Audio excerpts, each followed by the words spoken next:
Welcome to this video. यह है UP TET English practice set number 12। इसमें हमने लिए 30 क्वेश्चंस यूपी टेट इंग्लिश के लिए। और अगर आप यूपी टेट की तैयारी कर रहे हैं तो ये वीडियो आपके लिए बहुत ही हेल्पफुल साबित हो सकता है। तो चलिए शुरू करते हैं क्वेश्चन नंबर 1 से। Which is an incorrect pair? कौन सा यहाँ पर इनकरेक्ट पेयर है?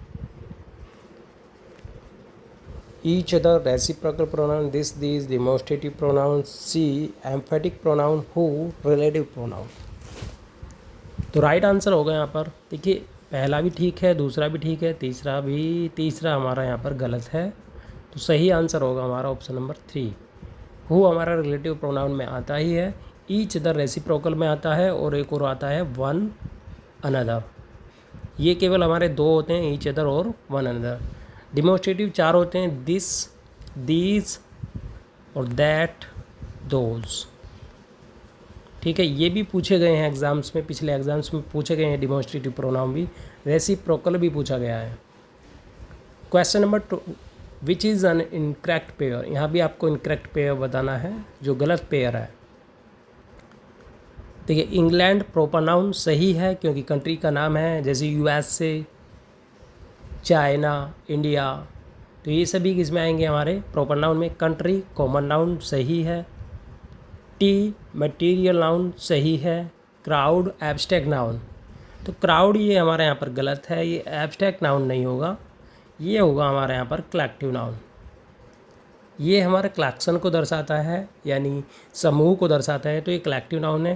जैसे क्राउड हो गया, मोब भीड़, टीम, टीम माने समूह एक से ज़्यादा, क्लास, आर्मी, और भी बहुत सारे वर्ड ये हमारे कलेक्टिव नाउन में आते हैं। Question number 3, choose the correct passive voice. Ravi wrote a letter. Ravi ने एक पत्र लिखा। बताइए क्या होगा इसका पैसिव वॉइस? देखिए पैसिव वॉइस में हमेशा याद रखिए, इसमें टेंस का कोई चेंज नहीं होता है। तो यहाँ पर देखिए, यहाँ रोट है जो कि पास्ट इंडेफिनिट है, तो यहाँ राइट कर दिया है, इज कर दिया है, तो ये गलत हो जाएगा। अ लेटर वाज, ये सही है। यहाँ पर सी में हैज़ कर दिया है, प्रेजेंट में पहुँचा दिया, ये भी गलत है। यहाँ राइट्स कर दिया है, ये भी गलत है। तो ऑप्शन बी हमारे यहाँ पर सही है। A letter was written by Ravi. Question number 4, choose the correct conjunction. तो यहाँ आपको सही कंजंक्शन का यूज़ करना है, एंड, बट, और सो। और याद रखिए जो चारों कंजंक्शन है ये हमारे कोऑर्डिनेटिंग कंजंक्शन है, और इनका यूज़ हम करते हैं कंपाउंड सेंटेंसेस में। किस में करते हैं? कंपाउंड, इनसे हम जो बनाते हैं कंपाउंड से। ये भी हमारा यहाँ पर कंपाउंड सेंटेंस है। I wanted to go, it was raining. तो यहाँ पर देखिए मैं जाना चाहता था लेकिन बारिश हो रही, तो यहाँ पर बट हमारा करेक्ट होगा। Question number 5, which of the following is not a homophonic pair? कौन सा इनमें से होमोफोनिक पेयर नहीं है? होमोफोनिक होता है जो एक जैसी आवाज़ है। फोनिक माने आवाज़, होमो माने एक समान। तो देखिए यहाँ पर स्टेयर, स्टेयर सही है। Principal, principal. Steel, steel. Kite, kit, ये यहाँ पर हमारा गलत है, तो ऑप्शन ए यहाँ पर हमारा सही होगा। Choose the correct preposition. The picture is the wall. तो यहाँ सही प्रेपोजिशन बताना है, तो राइट हो जाएगा यहाँ पर on. The picture is on the wall. जब कोई भी चीज़ किसी सरफेस पर होती है ऊपर, तो वहाँ पर हमेशा ऑन का यूज़ होता है। तो पिक्चर वॉल पर है तो ऑन का यूज़ होगा। One word for a person who flies an aeroplane is. एक व्यक्ति जो एरोप्लेन फ्लाई करता है। तो बड़ा ही इजी क्वेश्चन है, तो क्या होगा यहाँ पर? ऑप्शन सी हमारा यहाँ सही हो जाएगा। पायलट, सेलर जो नाव चलाता है, ड्राइवर गाड़ी चलाता है, ऑथर जो लिखता है। Question number 8, choose the correct tense. यहाँ पर आपको सही टेंस बताना है। तो देखिए इस टेंस में जो क्लू है हमारा वो है एन आर, एगो। एगो वर्ड, जब भी आपको एगो वर्ड मिले, लास्ट मिले, यस्टरडे मिले, या फिर कोई भी ऐसी डेट मिले जैसे 1950 पुरानी जो डेट होगी, तो वो हमेशा आएंगे आपके पास्ट इंडेफिनिट में। और यहाँ पर जो पास्ट इंडेफिनिट की फॉर्म है वो है यहाँ पर रीड। इसे हम रीड पढ़ते हैं जब इसे फर्स्ट फॉर्म में यूज़ करते हैं, लेकिन जब इसे सेकंड फॉर्म की तरह यूज़ करना होता है या थर्ड फॉर्म की तरह, तो हम इसे रेड पढ़ते हैं। She read a book an hour ago. Question number 9, choose the correct idiom. यहाँ पर आपको सही इडियम चुनना है।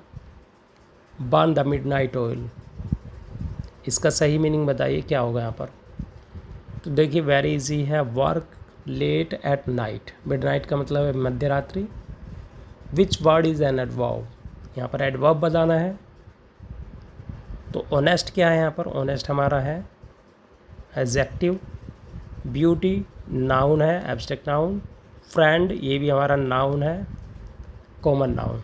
तो राइट आंसर होगा यहाँ पर option number A. Choose the correct prefix, तो फ्रेंडली से पहले करेक्ट प्रीफिक्स कौन सा होगा, तो सही होगा unfriendly. Choose the correct option, please listen, तो लिसन के बाद में कौन सा प्रेपोजिशन यूज होता है, ये तो बहुत ही कॉमन चीज़ है। तो सही आंसर होगा यहाँ पर ऑप्शन नंबर टू होगा ए। प्लीज़ लिसन टू मी, कृपया मेरी बात ध्यान से सुनो। Question number 13, choose the correct degree, यहाँ पर आपको सही डिग्री का यूज़ करना है। डिग्री याद रखिए, हमेशा डिग्री पर क्वेश्चन पूछा जा सकता है। डिग्री हमारी 3 होती हैं, positive degree, comparative degree, superlative degree. तो राइट आंसर होगा, देखिए यहाँ पर दा का यूज़ हुआ है, और जब भी दा का यूज़ हो तो वहाँ पर हमें यूज़ करना होता है सुपरलेटिव डिग्री का। तो यहाँ सुपरलेटिव डिग्री है हमारी टॉलेस्ट, ये पॉजिटिव डिग्री है, कंपैरेटिव है, और ये सुपरलेटिव, तो यहाँ पर सुपरलेटिव का यूज़ होगा। Choose the correct passive voice, तो यहाँ फिर पैसिव वॉइस बताना है आपको। The students are solving the problem, तो प्रेजेंट कंटिन्यूस है, तो प्रेजेंट कंटिन्यूस में देखिए इज एम आर का यूज़ होगा ही, और प्रॉब्लम को हम शुरू में लेंगे, ठीक है। यहाँ पर वाज का यूज़ हुआ है तो ये तो गलत ही हो गया। यहाँ हैज़ का यूज़ हुआ है, ये भी गलत होगा। इन दोनों में हमको देखना है, तो देखिए ये भी हमारा गलत हो गया क्योंकि इसके बाद में बीइंग नहीं दिया हुआ है। यहाँ पे हमारा सी ऑप्शन सही होगा, यहाँ पे बीइंग भी दिया हुआ है। The problem is being solve by the students. Question number 15, which word is N interjection, तो सही इंटरजेक्शन आपको बताना है। तो वेरी इजी है इंटरजेक्शन, यहाँ पर ब्रेवो है, और भी हमारे इंटरजेक्शन होते हैं जैसे अलास यूज़ करते हैं हम इनको एक्सक्लेमेटरी सेंटेंसेस में। अलास हुआ, ब्रावो हुआ, हुर्रे हुआ, फाई हुआ, और भी बहुत सारे होते हैं। क्वेश्चन नंबर 16, तो यहाँ आपको करेक्ट आर्टिकल का यूज़ करना है। देखिए मून वर्ड आया, जब भी मून आए, सन आए, और हमारी दिशाओं के नाम आए जैसे ईस्ट, वेस्ट, या फिर स्काई, या फिर अर्थ, जो यूनिक चीज़ें हैं, तो इनसे पहले हमेशा आर्टिकल यूज होता है दा। तो यहाँ पर करेक्ट आंसर है दा। चूज़ द करेक्ट कंजंक्शन, यहाँ पर आपको सही कंजंक्शन का यूज़ करना है। Study hard you will pass, तो देखिए ये जो सारे कंजंक्शन है ये हमारे फिर से कोऑर्डिनेटिंग कंजंक्शन है। तो राइट आंसर होगा यहाँ पर option number A, and. Which word is a noun, कौन सा यहाँ पर नाउन है। स्लोली यहाँ पर क्या है, एडवर्ब है। क्विकली भी एडवर्ब है। ब्यूटीफुल यहाँ पर एडजेक्टिव है, और हैप्पीनेस यहाँ पर क्या है, हैप्पीनेस हमारा यहाँ पर क्या है, नाउन। और ये कौन सा नाउन है, abstract noun. 19, choose the correct preposition, तो यहाँ पर सही प्रेपोजिशन आपको बताना है। देखिए जब भी कभी इस तरीके से यूज आए, ये जो सब्जेक्ट है इसके बाद में अगर वर्ब लगानी है तो आप कौन सी लगाएंगे, इज़, क्योंकि इसे प्लूरल लगते हैं सब्जेक्ट कुछ देखने में, जैसे पॉलिटिक्स, सिविक्स, लेकिन ये होते हैं सिंगुलर। इनमें भी बहुत क्वेश्चन बनते हैं तो इनके बाद में हमेशा सिंगुलर वर्ब आते हैं। चलिए चलते हैं क्वेश्चन पर। यहाँ आएगा हमारा एट, गुड एट का हम यूज़ करते हैं किसी भी चीज़ में अच्छा होने पर। One word for a place where animals are kept, जहाँ पर एनिमल्स रखे जाते हैं वहाँ क्या बोलते हैं, बहुत ही ईजी है, तो ये है zoo. Choose the correct tense, they cricket yesterday, तो यहाँ सही वर्ब आपको बननी है टेंस के अकॉर्डिंग। देखिए मैंने अभी बताया था आपको पिछले ही क्वेश्चन में, यस्टरडे हो, अगो हो, बिफोर हो, लास्ट हो, या फिर कोई भी पास्ट की डेट हो, जैसे 1947, कोई भी पास्ट की डेट, तो हम यूज़ करते हैं वहाँ पर पास्ट इंडेफिनिट सेंटेंस। कौन सा यूज़ करते हैं, पास्ट इंडेफिनिट। अब यहाँ पर देखिए ये तो प्रेजेंट में यूज होगा, ये भी प्रेजेंट में होगा। यहाँ पर हमारा ऑप्शन सी पास्ट में होगा, ये सेकंड फॉर्म है, तो ऑप्शन सी ही यहाँ पर करेक्ट है। The masculine gender of vixen is, vixen का यहाँ पर मैस्कुलिन जेंडर आपको बताना बहुत ही ईजी है। विक्सन बोलते हैं हम लोमड़ी को, और यहाँ पर सही हो जाएगा फॉक्स, फॉक्स हो जाते हैं यहाँ पर मादा लोमड़ी। The word careless has the suffix, careless में कौन सा सफिक्स है, तो बहुत ही ईजी है, यहाँ पर लेस जो है हमारे सफिक्स है। सफिक्स होता है जो बाद में जुड़ता है। 24 choose the correct phrasal verb. तो यहाँ पर सही फ्रेजल वर्ब्स को आपको यूज़ करना है। तो सही फ्रेजल वर्ब होगी यहाँ पर give up. Never give up your goals, अपने गोल्स को कभी मत छोड़ो। Choose the correct prefix. Possible में कौन सा प्रीफिक्स जुड़ेगा, यानी जो शुरुआत में जुड़ता है। तो राइट आंसर होगा यहाँ पर option number A, impossible. Possible, impossible. Possible माने संभव, इम्पॉसिबल माने असंभव। Which sentence contains an interjection. तो इंटरजेक्शन मैं अभी आपको बता चुका हूँ पीछे ही एक्सप्लेनेशन में। तो यहाँ होगा सही आंसर हमारा option number B, choose the correct passive voice. They will complete the work tomorrow.